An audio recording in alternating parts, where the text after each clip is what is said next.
大家好，我係 Peter Lee。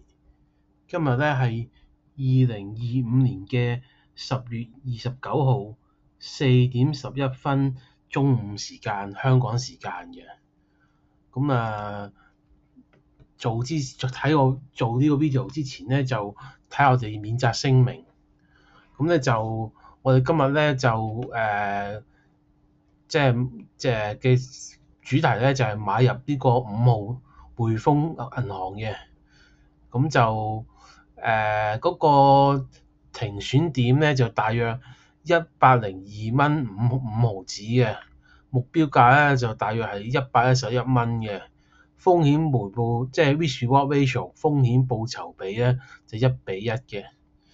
咁大家可以去研究一隻股票，睇下想唔想買啦。咁我做一啲 fundamental analysis 基本分析嘅 research 咧就喺呢度，咁大家可以慢慢停咗 video 去睇啦。